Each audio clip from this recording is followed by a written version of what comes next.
संभल नहीं, पूरे हिंदुस्तान में रोड पर नमाज अदा की जाएगी इंशाल्लाह। ईदगाह फुल हो गए तो रोड पर मुसलमान आकर नमाज पढ़ेंगे। किसी की माँ जनी तो इंशाल्लाह मुसलमानों को रोक कर दिखाए।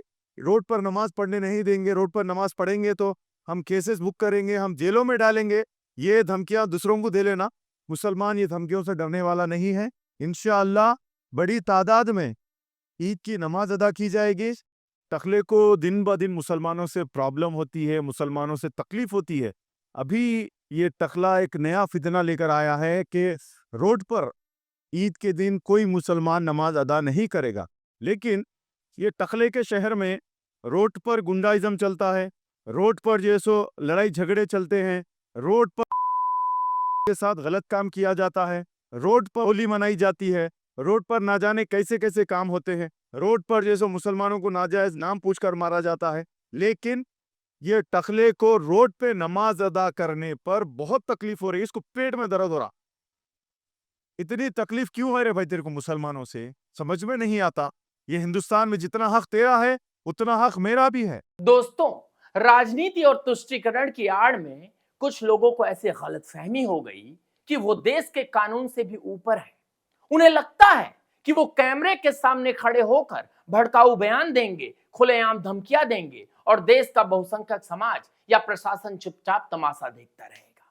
ये करते भी थे ऐसा जब देश में कांग्रेस की सरकार थी, ये करते भी थे ऐसा जब उत्तर प्रदेश में समाजवादी पार्टी की सरकार थी। थोड़ा रुकिए, थम जाइए कमेंट्स बॉक्स में। अगर इस खबर के बारे में पता है तो राय कर लिख दीजिए, नहीं तो थोड़ा सा रुकिए, राय समझ कर लिख दीजिएगा। दोस्तों, भले ही मैं आज जो है ये खबर बताते हुए थोड़ा सा मतलब मुझे लग रहा है कि इस तरह की खबरों को बहुत ज्यादा जोर नहीं देना चाहिए, लेकिन फिर भी एक बार को मुझे समझ में आता है, नहीं भाई, एक राष्ट्रवादी पत्रकार होने के नाते मेरा फर्ज बनता है कि मैं इस खबर को बिल्कुल दिखाऊं। जरा सोचिए, एक आदमी तेलंगाना में बैठकर कैमरे के सामने सीना तान कर उत्तर प्रदेश के मुख्यमंत्री योगी आदित्यनाथ को खुली चुनौती दे रहा है। वो खुलेआम कह रहा है कि हम पूरे देश में सड़कों पर नमाज पढ़ेंगे। योगी आदित्यनाथ हमारा क्या कर लेंगे? आज ओनली न्यूज 24/7 पर मैं सौरभ मिश्रा आपको बताऊंगा कि ये सैयद अय्यूब आखिर है कौन। इसने रातों रात ऐसे कौन से पंख उगाए कि ये उस बाबा को चुनौती दे डाला या दे रहा है जिसके राज में बड़े बड़े माफियाओं की पैंट गीली नहीं हुई है, फाड़ दी गई है। आज मैं उस हैदराबादी भाईजान की वो हवा निकालूंगा कि इसे समझ आ जाएगा कि हैदराबाद की तुष्टीकरण वाली राजनीति उत्तर प्रदेश के बुलडोजर वाले इंसाफ में क्या फर्क होता है। दिल थाम कर बैठिए, क्योंकि आज का ये धाकड़ एपिसोड उन सभी कट्टरपंथियों के गाल पर तमाचा है जो भारत की सड़कों पर अपनी भारत की सड़कों को अपनी जागीर समझते हैं, अपनी जागीर समझते हैं। दोस्तों, और कमेंट्स बॉक्स में एक दो चार राय लिख दीजिए योगी आदित्यनाथ के लिए कि इनके साथ क्या है। आइए सबसे पहले आपको बताते हैं कि वायरल होने वाला चेहरा आखिर है कौन। सैयद अय्यूब, तेलंगाना से आने वाला यह व्यक्ति अचानक से सोशल मीडिया पर हीरो बनने के लिए कोशिश कर रहा है। इसने एक वीडियो जारी किया जिसमें फुल एटीट्यूड में कह रहा है कि हम सड़कों पर नमाज पढ़ेंगे, पूरे देश में पढ़ेंगे। योगी आदित्यनाथ ने यूपी में सड़क पर नमाज बंद करवा दी है, लेकिन हम रुकने वाले में नहीं हैं।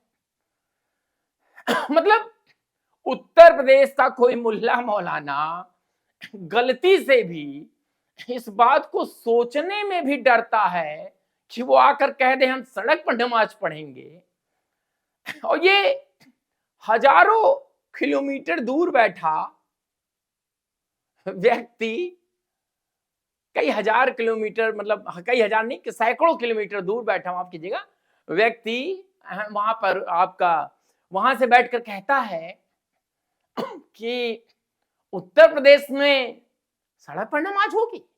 अरे सैयद अय्यूब, शायद किसी ने तुम्हें बताया नहीं कि तुम किसको चुनौती दे रहे हो, उस सन्यासी को चुनौती दे रहे हो। जिसने उत्तर प्रदेश की सड़कों से माइक उतरवा दिए, जिसने बड़े बड़े बाहुबलियों को मिट्टी में मिला दिया। और तुम्हें लगता है कि तुम हैदराबाद के किसी मोहल्ले में खड़े होकर भड़काऊ भाषण दोगे और यूपी प्रशासन डर जाएगा? अरे तुम्हारी हिमाकत कैसे हुई? कमेंट बॉक्स में बताएं दोस्तों। इसका अहंकार सिर्फ इसलिए है क्योंकि इसको लगता है कि इसके बयान से एक खास वोट बैंक की तालियां मिल जाएंगी। लेकिन कान खोलकर सुन लीजिए, ये योगी का नया उत्तर प्रदेश है। और कान खोलकर सुन लो मौलाना, ये योगी का नया उत्तर प्रदेश है। यहां सड़क छाप धमकियों का इलाज ऑन द स्पॉट होता है, ऑन द स्पॉट। और तो छोड़िए, जरा सा बात करते हैं उस नियम की जिससे इस सैयद अय्यूब के पेट में इतना भयंकर दर्द हो रहा है। मुख्यमंत्री योगी आदित्यनाथ का नियम बिल्कुल स्पष्ट है। सड़कें लोगों के चलने के लिए हैं, एम्बुलेंस के जाने के लिए हैं, किसी भी धर्म के आयोजन के लिए नहीं है। और अगर हैं तो हर शुक्रवार तो बिल्कुल नहीं, बिल्कुल नहीं। और दोस्तों, योगी ने नियम सिर्फ किसी एक धर्म के लिए नहीं बनाया है। जब यूपी में माइक उतरे तो मंदिरों से भी उतरे, और जब मस्जिदों से भी उतरे। जब सड़क खाली कराने की बात आई तो बिना किसी भेदभाव के हर अवैध कब्जा हटाया गया। सुप्रीम कोर्ट की साफ गाइडलाइंस है कि आप धर्म के नाम पर पब्लिक प्लेस या सड़क को ब्लॉक नहीं कर सकते। लेकिन इस कट्टरपंथी को सुप्रीम कोर्ट के आदेश से कोई मतलब नहीं है। इन्हें तो बस अपनी ताकत दिखानी हो। ताकत कौन सी? इन्हें सड़क रोककर ट्रैफिक जाम करके बहुसंख्यक समाज को यह जताना है कि हम जो चाहेंगे वो करेंगे। लेकिन बाबा के राज में इनकी गुंडागर्दी नहीं चलेगी और ना चली। यूपी पुलिस ने साफ कर दिया है, अगर सड़क पर नमाज पढ़ने के लिए भीड़ इकट्ठा की तो एफआईआर भी होगी, रिकवरी भी होगी, तुम्हारे घर की कुर्की भी होगी और बुलडोजर भी चलेगा। इसी बात से हैदराबाद में बैठे इन नेताओं की रात की नींद हराम हो गई। तमाम तुष्टीकरण किए जा रहा। भी रुकिए, कहीं जाए नहीं दोस्तों। इस सैयद अय्यूब को इतनी हिम्मत कैसे हुई, ये समझाना बहुत जरूरी है और आपको समझना बहुत जरूरी है। जब आप तेलंगाना या हैदराबाद जैसे इलाके की राजनीति देखते हैं ना, तो वहां दशकों से एक खास समुदाय को खुश करने के लिए कानून की धज्जियां उड़ाई जा रही हैं। वहां नेताओं को लगता है कि भड़काऊ भाषण देकर वो मसीहा बन जाएंगे।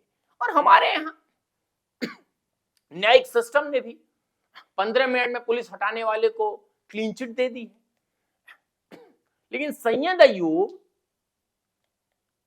अपनी जो हैदराबाद वाली इस गलतफहमी को लेकर उत्तर प्रदेश का बॉर्डर पार करने की कोशिश भी मत करना। तुम कह रहे हो कि तुम पूरे देश में सड़क पर नमाज पढ़ोगे।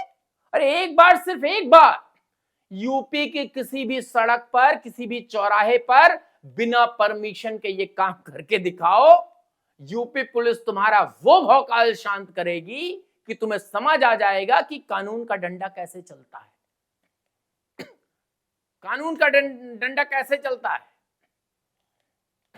समझ रहे हो? और दोस्तों, मैं आपको बताऊं, यहां अगर